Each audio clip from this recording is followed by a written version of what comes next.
So thank you so much to both of you for joining us here on the show today. It's great to have you.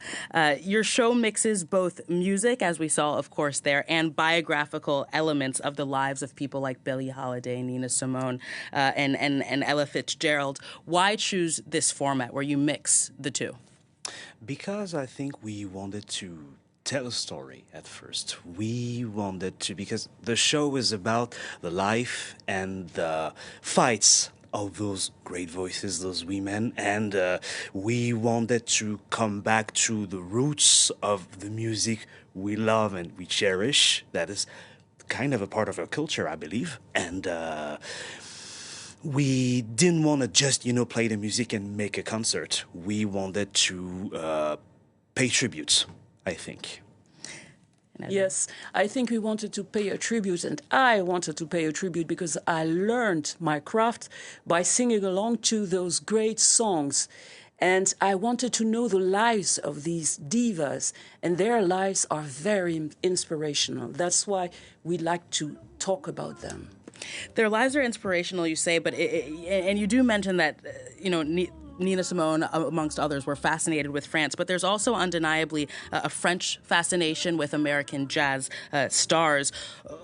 Multiple schools are named after Nina Simone, Ella Fitzgerald. I mean, it's something that you see in cities nationwide. What is it about these jazz divas, as you call them in your show, Madame Jazz, that resonates so much with French listeners? I guess the French people are very proud of having welcomed those jazz stars because they came here and they are really stars. Everybody knows them. Everybody knows Ella Fitzgerald. Everybody knows Nina Simone.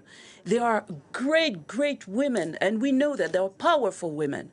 And that's why they are so admired. And the French are very proud of, making them a place.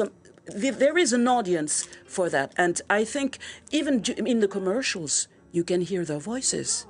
They use Nina Simone in commercials. So people like that music, and they like those women. When we tell the stories of those women, people adore it.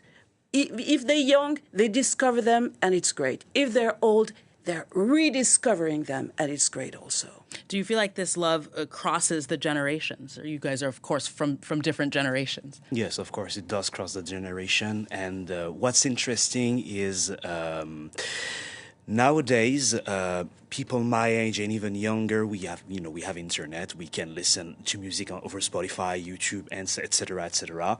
And we have a complete different look over those stars because we discover them for what they are, and we see we see the links between music, today's music, I would say, and their music. And even through their lyrics, there's something very powerful about it. And I think it resonates in everybody's ears, You guys are mother and son. It's unusual to see a family duo, at least a mother and a son, performing together.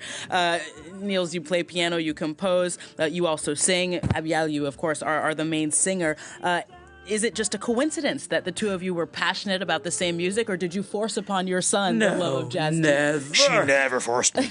Never. No, but he was very curious. And when I was pregnant, I was listening to a lot of soul music, a lot of jazz music. So, he was born in music. I didn't encourage him to be a musician because it's a hard craft. Sometimes it's difficult, but it's a passion for him. No, it's a passion. It's I chose to go there, I chose to go there.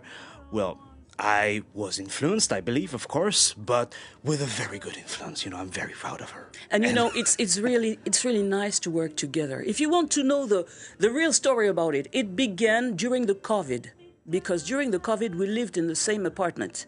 So we began to put up a show of music. It was Prince at the time, and then it became jazz music because we played at the Festival of Avignon, which is a very big festival, theater festival in France, and that that's where Madame Jazz started, and that's why we are together on stage. Certainly gives me my own ideas about how to get my own children into music, into jazz and blues. You two are very much an inspiration for that. That's unfortunately all we have time for, but thank you so much to both of you. Thank you for having coming on the us. show today. And for our viewers who are actually in Paris, they are performing at a theater in Montmartre every Friday until the end of the year.